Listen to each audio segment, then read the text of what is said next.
Daragdag po mga kapatid, at tayo po ay magpapatuloy dito po sa ating pag-aaral sa book ng Second Chronicles. So nakita natin, 'di ba, yung buhay ni David, nakita natin yung buhay din itong si Solomon, at binanggit sa atin, 'di ba, na 40 years na naghari itong si Solomon sa Israel. So napaka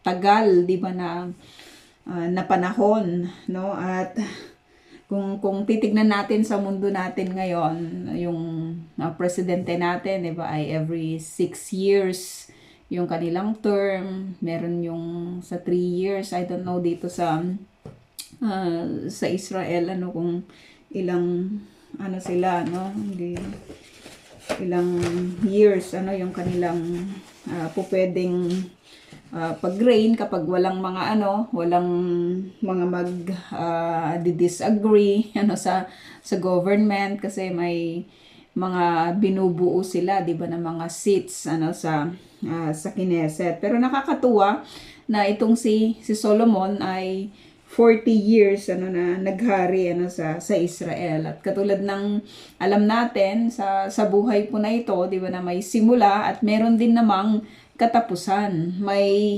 pagsilang, no? Pagkasilang, 'di ba? At meron din namang pagkamatay. May beginning at meron din namang ending, at dito makikita po natin na sinabi po sa atin ng verse 31 ng chapter 9 na nung mamatay itong si Solomon, inilibing siya sa lungsod ni David, at humalili sa kanya bilang hari ang anak niyang si Rehoboam.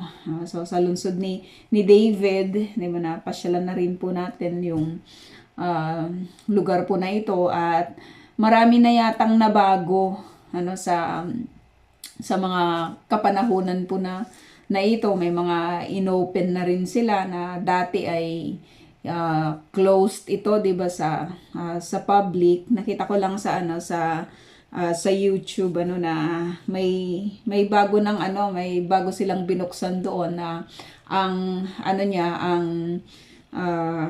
ang tawag doon, yung daan na papunta doon sa pinaka old na daan, papasok doon po sa temple. So probably yung daan daw na yon ay yun mismo yung old na road na kung saan ay dinadaanan dati, 'di ba, ng ating Panginoong Hesus papunta doon sa temple. So hindi pa natin nakita yon, kasi dahil nga sa sitwasyon, 'di ba, dahil sa war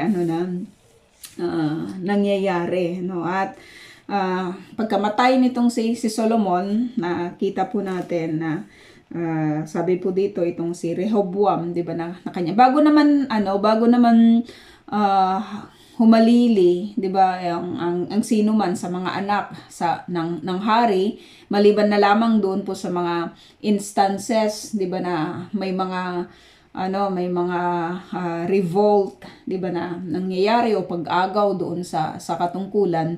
Kapag matiwasay, at alam natin matiwasay, 'di ba, yung reign nitong si Solomon, yung hahalili sa kanya, tinitrain na po yan magmula pa doon sa kanyang pagkabata, tinuturuan siya ng patungkol sa kingdom, kung papaano niya i-deal, 'di ba, yung mga problema, lalong-lalo na itong tatay nitong si Rehoboam na hahalili dito kay Solomon, na isang hari na pambihira yung kanya pong katangian, pambihira yung kanyang katalinuhan, pambihira yung kanyang kagalingan. Siya yung talagang kinilala, 'di ba, na hari na full of wisdom. Napaka binanggit sa atin 'yan, 'di ba, ng scripture, na talagang wala nang maikukumpara dito sa kay Solomon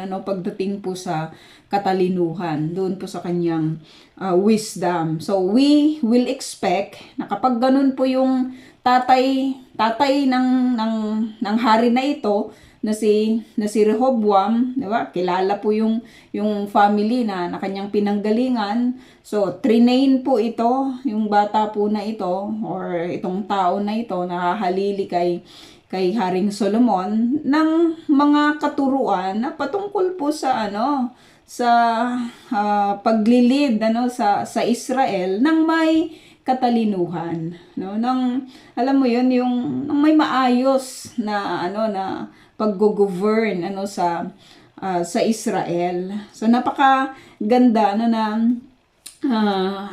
makita po natin na yung tao na ito is supposed to be prepared doon po sa trabaho ng paghalili sa kanyang hari. At si Haring Solomon, maliban sa siya ay full of na full ng katalinuhan ng wisdom, ay may mga advisors po siya na nakasama, may mga may mga tauhan siya mismo doon po sa kanyang government na kung saan ay mga nagpapayo din dito po kay Solomon, at maganda yung kanilang pamamalakad kahit may mga sa lahat naman ng governing 'di ba, ng governing power, kahit sa sang panig 'di ba ng mundo, may mga talaga, may mga plus, may mga negative, 'di ba, may mga talaga may nakita natin doon sa extravagant na life na nilive nitong si Solomon. May mga issues ng hard labor, yung mga ganon, yung mga syempre to sustain, 'di ba, yung kaharian. So tignan natin naman itong si Rehoboam na build for service, na i-prepare, nahahalili, 'di ba, dito po sa kanyang tatay na si Solomon, At sabi dito, pumunta sa Shechem si Rehoboam sapagkat nagtipon-tipon doon ang buong Israel upang gawin siyang hari. Nang mabalitaan iyon ni Jeroboam, anak ni Nebat, na pumunta sa Ehipto upang tumakas kay Haring Solomon, ay umuwi na ito. So napag-aralan natin yung area po na ito, Ipinasundo siya ng mga lipi sa hilaga at sama-sama silang pumunta kay Rehoboam. Sinabi nila, binigyan po kami ng mabigat na pasanin ng inyong ama. Sabi dito, kung pagagaanin po ninyo ang pasanin na aming dinadala, paglilingkuran namin kayo. So merong merong issue dito ng pasanin, sabi dito, it is really hard thing para doon po sa mga ordinaryong mamamayan or sa kahit na sino man, 'di ba, na mamamayan ng bansang Israel. Kasi ganyan naman talaga ang mundo kahit sa kapanahunan po natin ngayon, may mga privilege at meron naman yung mga privilege. Yung talagang may mga masasarap yung inuulam nila sa kanilang hapagkainan. Meron din naman yung salat, 'di ba, sa pagkain. At alam natin kung bakit nagkaganito yung paghahari nitong si Solomon, sapagkat nakita po natin, 'di ba, na doon po sa kanyang doon sa kanyang mga ibang panahon, 'di ba, ng kanyang paghahari bilang hari, hindi na po siya sumusunod, 'di ba, sa Panginoon, yung Diyos na totoo na humirang sa kanya, 'di ba, bilang hari, So nagkaroon ng anything kasi, 'di ba, na pwedeng mangyari, 'di ba, sa isang tao na hindi niya matanggap, 'di ba, yung pagpapala na manggagaling, 'di ba, sa tunay na Diyos. Tatlong tatlong bagay, 'di ba, yung pwedeng magpabagsak sa kahit na anumang nation or kahit na anumang klase, 'di ba, ng tao, yung alam mo yun, yung hindi niya kikilalanin yung tunay na Diyos ng sanlibutan, no? Na si Yahweh, no? Yung alam mo yun, yung he or she will not give yung proper na na worship, proper na devotion sa totoong Diyos ng Israel, or sa totoong Diyos, 'di ba, ng buong mundo. Marami kasing Diyos ang mundo, 'di ba? Napakarami. Hindi kilala ng mga tao ang Diyos. Hindi sa wala silang Diyos, 'di ba, sa kanilang mga buhay. 'Yun ay kundi merong Diyos pero hindi siya binibigyan ng tamang pagpapahalaga at tamang devotion, tamang worship, 'di ba, ng mga tao. Instead na naka-direct doon sa totoong Diyos, kadalasan yung tao, dinadirect niya yung kanyang devotion, yung kanyang worship sa mga Diyos-Diyosan or sa mga hindi tunay na Diyos. Kasi anything na we put priority, or alam mo yun, yung mas anything na po pwede nating ilagay ng mas mataas, 'di ba, kaysa sa Diyos is idolatry, no? So nakita natin dito sa reign ni Solomon, may mga ganong instances na hindi na si Yahweh yung priority nila. Hindi na si Yahweh yung pinag-aalayan nila, 'di ba, ng mga worship, pinag-aalayan nila ng mga sacrifices. Kasi nag-asawa itong si Solomon ng napakarami pong mga dayuhan na nagbulid sa kanya,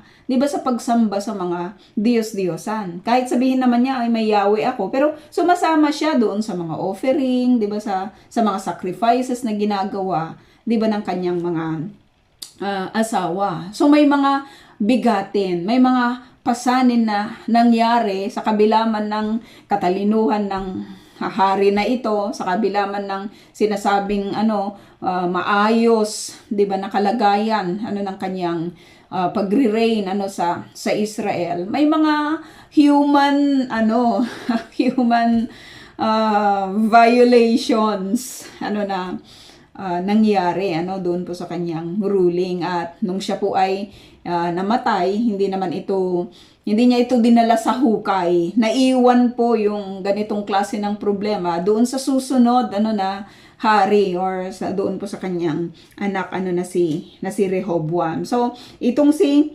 Jeroboam ay alam natin na siya po yung isa sa mga tagapagsalita po dito, or sa mga nangunguna po dito na nakakaramdam ng ganitong pasanin. Kaya nga may mga nagrereklamo din, may mga nagrarally din, 'di ba, sa atin. Yun ay sapagkat ang sa tingin po nila, 'di ba, ay may kahirapan hindi naman naghihirap talaga ang Pilipinas, 'di ba? Napakarami nating resources, napakarami nating pwedeng gawin. Ang problema nga lang kasi ay hindi lang dahil sa corruption, kundi dahil na rin sa mindset, 'di ba, ng mga Pilipino.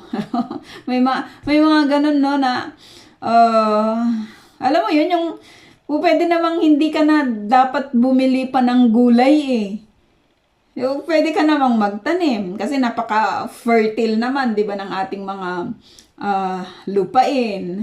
Pwede naman yun na pwedeng magtanim-tanim na lang para at least mag-alaga ng mga isda, mag-alaga ng mga pwede naman yun 'di ba, na nagawin. Pero minsan kasi ay hindi ito ginagawa, 'di ba, ng karamihan.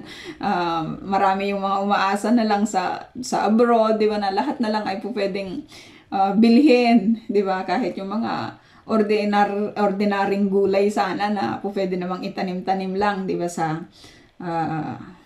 paligid or sa bakuran, no? So may mga kahirapan din, tayo na may mga trabaho. Salamat po sa Panginoon, sapagkat ang atin pong income, 'di ba, ay nanggagaling po sa ating mga employer, no? Pero may mga tao na talagang pinagtatrabahuan talaga nila, 'di ba, ng more yung mas matindi, mas mahirap, 'di ba, yung kanilang kinakain, 'di ba, sa bawat araw, no? Talagang may mga isang beses kumakain, may mga dalawang beses kumakain, meron yung talagang hindi kumakain, 'di ba, dahil po sa kahirapan. So itong mga grupo ng mga tao na kasama po nitong si Jeroboam, so naramdaman nila yung kahirapan. Naramdaman nila yung bigatin. Naramdaman nila yung pasanin sa taas ng mga taxes.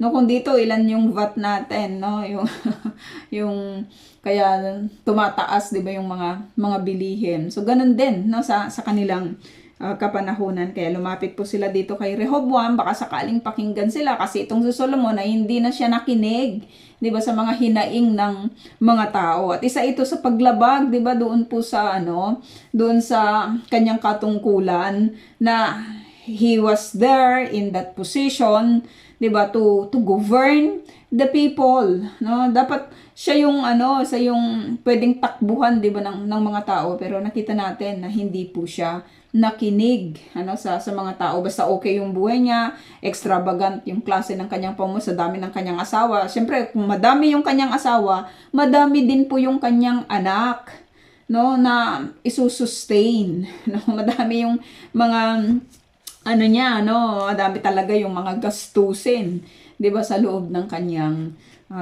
tahanan or doon sa palasyo niya. Manganganak pa yung mga anak niya, no? Magkakaanak pa sila ng marami din, no? So talagang napakatindi, 'di ba, ng mga gastusin sa kanyang pamilya, no? At sabi dito, sinagot sila ni Rehoboam, bigyan ninyo ako ng 3 araw upang pag-isipan ang inyong kahilingan, saka kayo bumalik at umalis na nga ang mga tao. So makita din natin dito, no, kay Rehoboam, so probably ay isa rin ito, 'di ba, sa kanyang mga natutunan sa kanyang tatay, or whatever yung reason kung bakit humingi siya, 'di ba, ng 3 araw para pag-aralan, no? Yung alam mo yun, yung hindi ka basta-basta magdedesisyon, titignan mo yung lahat ng panig, or titignan mo yung lahat ng mga sitwasyon para makapagbigay ka ng verdict, 'di ba, na tama, makapagbigay ka ng verdict, 'di ba, na maayos, that will benefit not just only the people, kundi maging yung mismong ikaw, 'di ba, na ruling o nagro-rule, 'di ba, sa country. Hindi ka basta-basta magdedesisyon. Madalas yan yung problema ng tao, 'di ba, yung madali siyang magdesisyon. At pagkatapos ay pagsisisihan niya, 'di ba, yung kanyang gagawin na desisyon. So maganda yung maglalaan ka ng 3 araw. No, okay na yon, yung 3 araw na yon, marami ka nang pwedeng gawin doon, no? Huwag namang umabot ng 1 buwan, nakakainip namang maghintay, 'di ba, ng isang desisyon na alam mo, pagpi-pray natin, mga ganon, maraming mga ganon, 'di ba, pagpi-pray, 1 buwan na, 'di ba, hindi ka pa nakakapagbigay, 'di ba, ng iyong verdict. Itong si Rehoboam, 3 araw, 'di ba, yung kanyang hiningi sa mga tao, of course sa pangunguna nitong si Jeroboam. At sabi dito, umalis na nga yung mga tao. So may doon, may pag-asa doon, 'di ba, na sa panig po nitong sina Jeroboam at ng kanya pong mga kasama, no? So normal lang 'yun na pag-iisipan ng hari kung ano yung dapat na gawin, no? So may doon, may pag-asa. May pag-asa para sa kanila, nasa pagbalik po nila after ng 3 days, ay malalaman nila kung ano yung katugunan ng hari. At sabi dito, verse 6, sumangguni si Rehoboam sa matatandang tagapayo na naglingkod sa kanyang ama nang ito'y nabubuhay pa. So napakagandang move yun ng isang hari, or ng isang baguhang hari na katulad po nitong si Rehoboam, na sumangguni siya doon po sa mga tagapayo, doon sa mga advisors na dati nang nakasama nitong si Haring Solomon, no? At normal lang naman 'yon, 'di ba? Kasi nandyan pa rin naman sila, no, na naglilingkod at ipinagkatiwala din, 'di ba, nitong si Solomon, probably itong kanyang anak, 'di ba, sa kanila pong sa kanilang pangangalaga, no? At sa isang mga nakasama ni Haring Solomon, so po pwede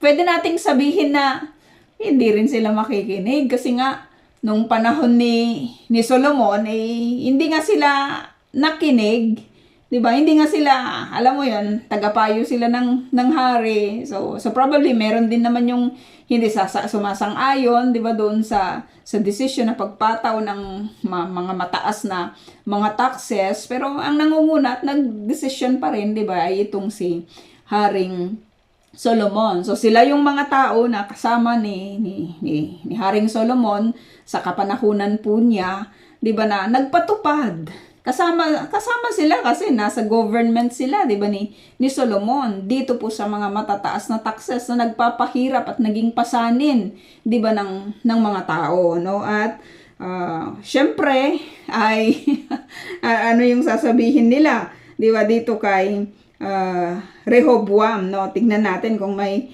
pagkakaiba. Itinanong niya kung ano ang dapat niyang gawin or sabihin sa mga tao. At ganito yung kanilang sabi. Ganito ang sabi ng matatanda, kapag magiging mabait kayo sa mga taong ito at pagbibigyan ninyo sila sa kanilang kahilingan, paglilingkuran nila kayo ng tapat habang panahon. So nakakatuwa lang, 'di ba, na itong advice, itong payo po ng mga matatandang nakasama nitong si Solomon, kasi nakita nila, no, na witness din nila yung nangyari sa reign nitong si Solomon, no, at napakaganda ng advice na ibinigay po nila dito po kay Rehoboam. Kasi para kanino ka ba naglilingkod, 'di ba, bilang hari? 'Di ba para naman sa tao? Kaya nga itinayo, 'di ba, yung mga hari, tinayo yung mga presidente ay upang makinig, 'di ba, mapakinggan yung mga hinaing, matulungan yung mga tao, 'di ba, sa kanilang buhay, kung papaano po sila mabuhay, 'di ba, nang may kagaanan, no? Maililid po yung mga tao po na ito na hindi po sana maghirap, matulungan po sila doon sa kanila pong mga sa buhay po nila, sa everyday na nila, na mga struggles nila, sa buhay. Nandun siya, 'di ba, para sa mga tao. Si Solomon nagkaroon ng problema dun 'di ba, sapagkat nandun siya as king, 'di ba? Para doon sa sa mga asawa niya, 'di ba, sa mga anak niya, 'di ba, sa kingdom ng Israel, 'di ba? Alam mo 'yon, para doon sa doon sa extravagant, 'di ba, na nabuhay niya, kasi ilan ang kinakatay nila, 'di ba, sa araw-araw, yung pagkain na lang nila, 'di ba, grabe po yung kanilang ginagastos sa kanilang pagkain. At alam din naman ito ng mga advisors ni Solomon, yung mga lalo na yung mga matatanda na, at since wala naman na itong so probably ito din yung kanilang advice kay Solomon. Hindi natin alam kung ito rin yung kanilang stand nung nandyan po si Solomon, pero si Solomon pa rin naman, 'di ba, yung nasusunod. So they gave this advice kay Rehoboam, kung magiging mabait ka sa mga taong ito, no, yung alam mo yun. Pero 'di ba, minsan kahit gawin mo na yung lahat, dami pa rin mga tumutulig dahil nga sa agawan, 'di ba, sa position, no? Sa kapanahunan natin, yung mga politics natin ngayon, 'di ba, napaka-dirty ng kanilang mga strategies, no, yung mga tactics nila, no, nag-aagawan sila sa position, nag-aagawan sila sa power, at madalas kahit maganda yung adhikain, 'di ba, dahil nga doon sa gustong siraan, 'di ba, yung mga reign na reigning na government, gumagawa po sila ng mga problema, 'di ba, para magmukhang madaming problema, 'di ba, yung bansa, no? Kaiba naman sa kapanahunan na ito na pinag-aaralan po natin, sapagkat yung mga tao po na ito, yung humihingi po sila, 'di ba, ng kagaanan, no? Ng kagaanan, no? Doon po sa pasanin. Hindi naman sinabi na tanggalin na po ninyo lahat, 'di ba, yung mga added na taxes na nagpapahirap sa amin. Hindi naman yung request nila eh. Ang request nila, 'di ba, ay kung pagagaanin po ninyo ang pasanin. Pagaanin lang po ninyo kasi mabigat sa amin, 'di ba? Hindi naman sinabi nila na dapat walang ganon, kasi they also understand na in order to rule, 'di ba, yung government, kailangan naman talaga, 'di ba, ng mga resources. Pagagaanin lang, 'di ba, yung kanilang hinaing or hinihiling, no, dito po sa present na king ng Israel, no. At ngunit sabi dito, binaliwala ni Rehoboam ang payo ng mga matatanda, no. Binaliwala niya, no. Hindi natin hindi natin alam kung bakit ganito. So pwedeng mag-assume po tayo, 'di ba, na pwedeng sabihin na siguro yan din yung payo niyo sa tatay ko noon, pero hindi naman niya hindi niya kayo pinakinggan, no. So maaring ganon, kaya ang ginawa niya sa halip, sabi dito, sumangguni siya sa kanyang mga kababata na ngayoy mga tagapayo na. So itong mga bata na ito, mga kapatid, since they are in power, 'di ba? Since maaring yung kanila pong mga magulang din ay nasa nasa power din, nasa government din, ng previous na king, ay probably itong mga bata na ito, 'di ba, ay mga bata na lumaki na maayos, 'di ba, yung kanilang kalagayan. 'Di ba, ganyan, na kapag maayos yung kalagayan, 'di ba, hindi na nila masyadong alam kung ano yung sinasabing hirap, no. At sabi dito, itong mga kababata niya, syempre mga tagapayo na rin, no, naiangat na yung kanilang katungkulan, kaya siya nga naging king na din, itong si Rehoboam. So yung kanyang mga kababata ay naging tagapayo niya, no. Sabi dito, tinanong niya ang mga ito kung ano ang dapat niyang isagot sa mga taong humihiling na pag-aanin ang pasaning ipinataw sa kanila ng kanyang ama. So hindi naman masama, 'di ba, na sumangguni siya ulit for other second opinion. May mga ganun, 'di ba, magse-second opinion din para kahit papaano may titimbangin siya. 'Di ba, titimbangin siya doon, sana yung mga matatanda mas experience sila, 'di ba, sa government. Kung experience sila, bakit naghihirap bakit may mga hinihingi ngayon sila, 'di ba, na dapat pag-aanin, 'di ba, sa kanilang buhay. So maintindihan natin itong si Rehoboam na teka nga, i-consult ko nga mga matatanda yung nagsasabi nito pakinggan ko din, no? Alamin ko din kung ano yung sinasabi ng mga bata. Kasi mga bata, normal lang naman din yun, kahit naman din tayo, 'di ba? Kahit nakarinig na tayo ng payo, may mga instances na nagtatanong pa rin tayo. So we cannot judge itong si Rehoboam na dapat nakinig na lang siya sa mga matatanda, kasi ganyan din naman tayo, 'di ba? Nag-a-ask din tayo ng mga advices, 'di ba, ng iba. Madalas hindi naman tayo agad-agad nakikinig lang, 'di ba, sa iisang panig lang. Normal lang naman 'yun, 'di ba, na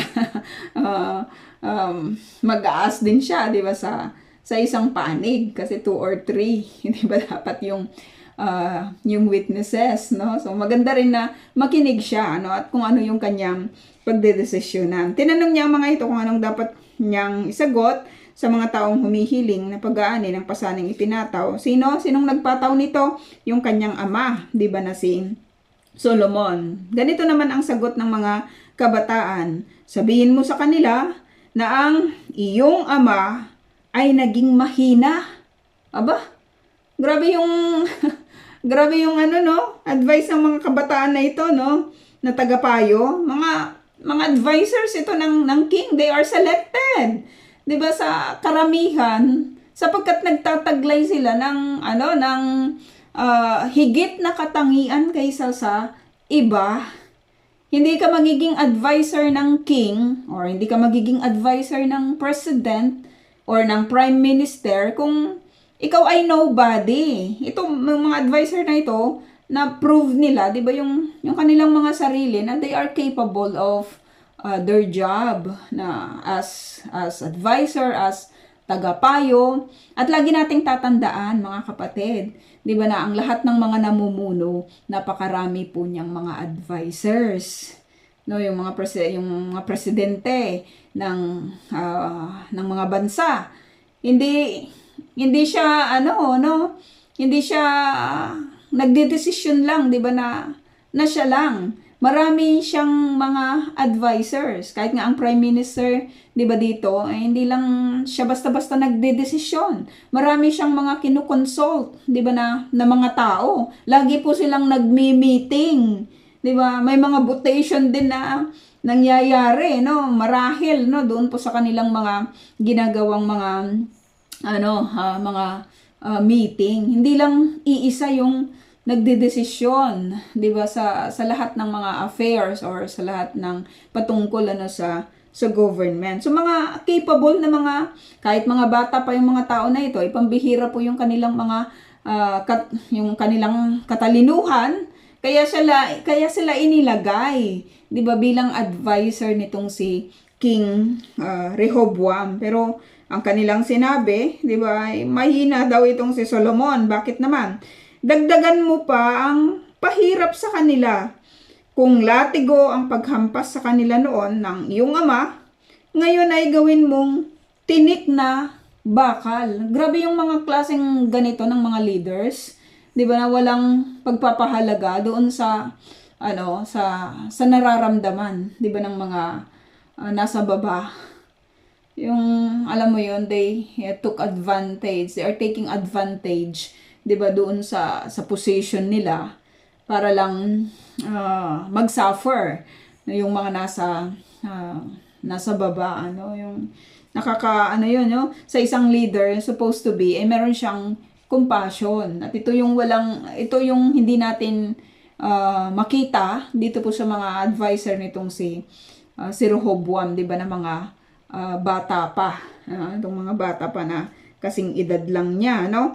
At sabi dito, matindi yung kanilang sinabi, no, na nagrereklamo yung mga yan, parang yung diba, yung sa Egypt na sinasabi nila na nagrereklamo yung mga yan kasi no, kung ano yung reason nila, no, kasi ayaw lang nilang gumawa or ayaw lang nilang magtrabaho, no, kaya dinagdagan pa ng dinagdagan, 'di ba, yung kanilang mga pasakit. At alam nila ito sa kanilang kwento, 'di ba, supposed to be these people are people, 'di ba, na more yung sana ibibigay nila na compassion, 'di ba, kasi yun ay history nila, 'di ba, na ituturo ito sa kanila, no? At napakaganda sana kung ang Israel, maging sa kapanahunan po na ito, 'di ba, ay talagang merong naman sila, compassionate naman sila, 'di ba? Pero may mga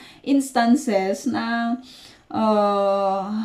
may mga din, no, may mga pagkukulang din, no, pagdating sa display, 'di ba, ng compassion, no? Naiintindihan natin 'yon, no, sa kapanahunan po na ito. Pero naman sila, no, matulungin naman sila in many areas. At ang kailangan talaga, 'di ba, sa isang leader ay dapat meron siyang compassion, no, meron siyang habag, meron siyang awa, 'di ba, sa mga tao na kanyang pinaglilingkuran. Dito bagsak itong mga advisor ng hari, no. At sabi dito, ng ikatlong araw, bumalik nga si Jeroboam at ang mga taong bayan ayon sa sinabi sa kanila ni Rehoboam. At alam natin, mga kapatid, na hindi lang 2 tribe yung makakasama nitong si Jeroboam. 10 tribo yung hihiwalay dito kay Rehoboam. That means to say na marami talaga sa kapanahunan po nila na ito na talagang hirap doon sa pasanin na ginawa nitong si Solomon, no? Nakakalungkot na malaman ito sapagkat sa isang hari na talagang very well privileged, napakatalino na tao, 'di ba? Ganito yung kinahantungan ng kanyang pagrurule sa Israel. Hindi ito naging kagaanan ng mga tao. Hindi ito naging mabuti. Hindi ito kinabuti, 'di ba, ng mga tao na kanyang pinaglilingkuran. Marami yung mga nahirapan. 10 tribo po yung sumama dito po kay Jeroboam, no? Sabi dito, taliwas sa payo ng matatanda, mabagsik ang sagot niya sa mga tao. Ang sinunod niya ay ang payo ng mga kabataan. Sinabi niya, kung mabigat ang ipinapasan sa inyo ng aking ama, daragdagan ko pa iyan. No? Grabe din ang hari na ito. Wala din talagang, hindi man lang niya sinabi na, I will review. Diba?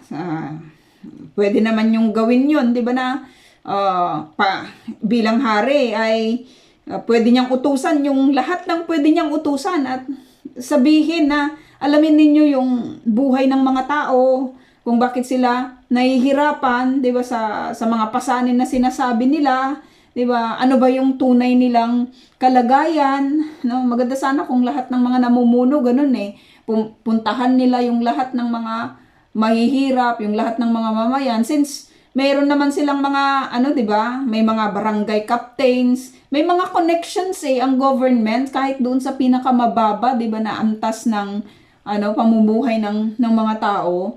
Maganda sana 'yun na kung maganda lang yung pamamalakad talaga ng isang government, makikita niya yung kalagayan ng mga tao Yung mga porpis na alam mo yun? Yung hindi masasayang yung pondo na ibinibigay. Kasi maraming issues, 'di ba, na yung porpoise ay iniinom lang, 'di ba? Isinusugal lang ng mga ng mga iba na mga nakakatanggap ng mga ganitong mga benepisyo sa government. Pero pwedeng gawin ng government sana yung mas maayos na kalakaran na pagdating sa mga ayuda, sana katulad dito na nakadiretso na sa kanilang mga bituwak na kukunin mo na lang sa bangko, kukunin mo na lang kukunin mo sa post office. Maganda sana yun na may sari-sariling mga bangko para hindi na ewan ko sa Canada kung paano po sila nagbibigay ng kanilang mga ayuda, no? Pero dito maganda nakadiretso doon sa pangalan ng tao, di ba? Nakadiretso doon mismo sa kanyang account, di ba, sa bangko. Sa atin kasi dumadaan sa napakarami Ang laki-laki ng budget. Tapos pagdating doon sa mga ordinaryong mga mamamayan na sardinas na lang, di ba, yung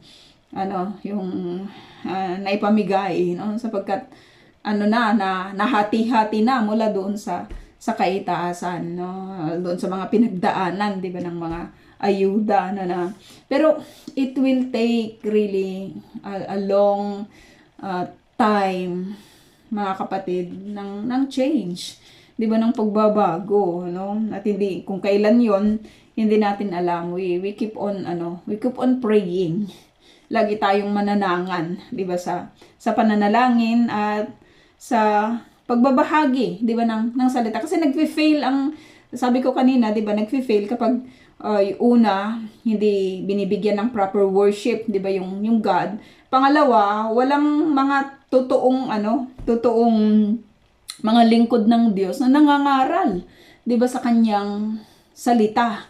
Kaya what do we expect? Kung sino yung mga masigasig sa kapanahunan na ito, hindi naman yung mga tunay na lingkod ng Diyos.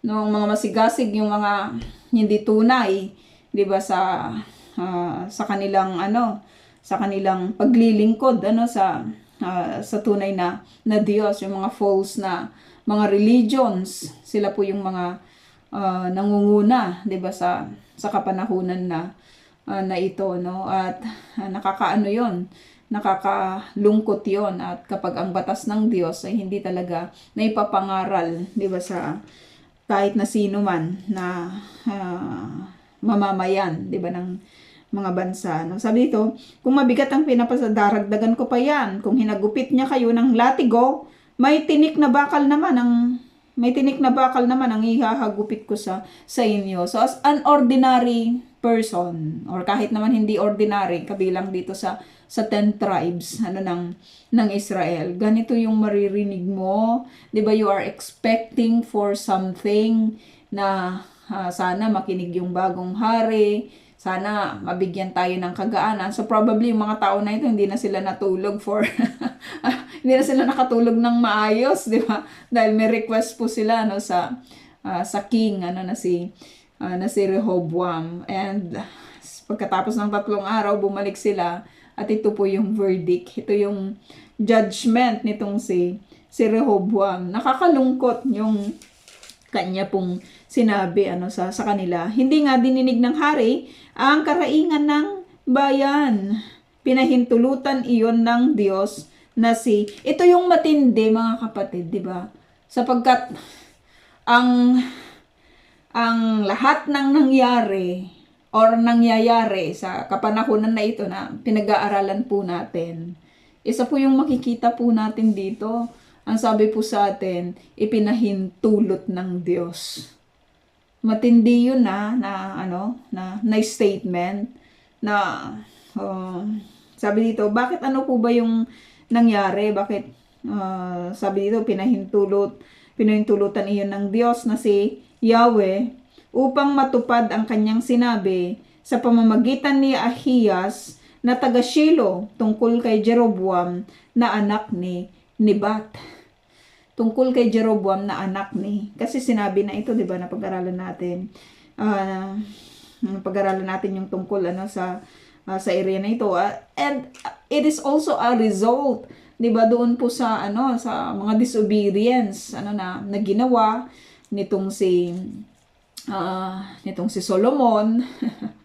May mga ganun, no, yung epekto po nito. Madalas yung mga kasalanan kasi kapag hindi nakita mismo, 'di ba, na nasingil sa buhay ng taong gumawa, ang madalas na nagsasuffer, mga kapatid, yung mga anak or yung mga next na generation. Kasi hindi po pwedeng hindi yan singilin ng God, no? Nasa kanyang salita yun, 'di ba, na sisingilin niya yan hanggang sa ikatlong salinlahi. Kaya ingat-ingat lang pala talaga ang bawat isa doon po sa kanyang paglakad sa Panginoon, sapagkat mawala ka man kapag alam mo yon, yung bunga ng kasalanan na ginawa, 'di ba, ng kahit sino man, sisingilin ito hanggang sa ikatlong salinlahi. Kahit siguro inihingi ito ng tawad, 'di ba, sa Panginoon, kasi ito ay bunga 'di ba, ng kasalanan. Nagbunga, napatawad ka, 'di ba? Pero yung kasalanan, may may consequence. Napatawad yung taong gumawa, pero yung consequence ng kasalanan, ipinapatupad pa rin 'yon, 'di ba, pinapatupad pa rin 'yon bilang judgment, 'di ba? Or bunga doon sa kasalanan na ginawa. Pinatawad yung tao, pero yung consequence ng kasalanan nandyan pa rin. At kadalasan ang nagsasuffer yung mga next na generation. Gusto po ba natin yon? 'Di ba? Gusto po ba natin yon? Kaya ingat lang pala yung lahat ng mga mamayan, lahat ng mga tao, especially sa atin na mga nag-aaral sa salita ng Panginoon, 'di ba, na ayusin yung buhay natin, 'di ba? Sapagkat ang consequence ng kasalanan, hindi natin yun control, 'di ba? Control yun ng God. And at the same time, ito ay bunga. Hindi po pwedeng hindi kasi magbunga, 'di ba, yung ginawang kasalanan, no? So pinagpauna na ito, 'di ba, sa kanila ng Lord, no? Sabi dito, nang hindi sila pakinggan ng hari, sinabi nila, umuwi na tayo, O Israel. Ano bang mapapala natin kay David? Ano bang nagawa para sa atin ng anak ni Jesse? Grabe, back to to David. Alam mo, yung lahat ng mga ginawa na nitong si David ay hindi na nila in-acknowledge. Ang tinitignan nila. Kaya, alam mo, kung dudungisan mo din lang yung pangalan mo, di ba? Hindi po pwedeng hindi madrag yung pangalan, di ba, ng iyong mga magulang. Kasi dun ka nanggaling eh. Dun nanggaling, di ba, yung iyong lahi, no? Bahala ka sa buhay mo, sabi dito, Rehoboam, at umuwi na ang mga mamamayan ng Israel. Ito naman, hindi sila napakinggan, 'di ba? Hindi sila napagbigyan. So, ito rin yung kanilang response. 'Di ba? Kung ayaw mo sa amin, ayaw ka din namin. 'Di ba? Rehoboam, bahala ka sa buhay mo. 'Di ba? Rehoboam, at umuwi na ang mga mamamayan ng Israel. Ngunit naghari si Rehoboam sa mga Israelitang naninirahan sa mga bayan ng Juda. Sinugo ni Haring Rehoboam si Adoram, ang tagapangasiwa ng sapilitang paggawa sa 10 lipi ng Israel. Ngunit binato siya ng mga ito hanggang mamatay. Kaya't madaling sumakay sa karwahe si Rehoboam upang tumakas patungong Jerusalem. Magmula noon, patuloy na naghimagsik sa paghahari ng angkan ni David ang 10 lipi ng Israel na nasa hilaga. Ito yung matindi kapag yung tao na yung nagkaisa, 'di ba, laban po doon sa kanilang hari. Lahat ng ito ay hindi tama. Hindi tama na hindi pakinggan ni Rehoboam yung mga hinaing ng tao. Hindi tama na bigyan sila ng sapilitang paggawa. Hindi lahat 'yun tama, 'di ba? At hindi rin naman tama na magrebelde itong mga taong ito sa kanilang hari.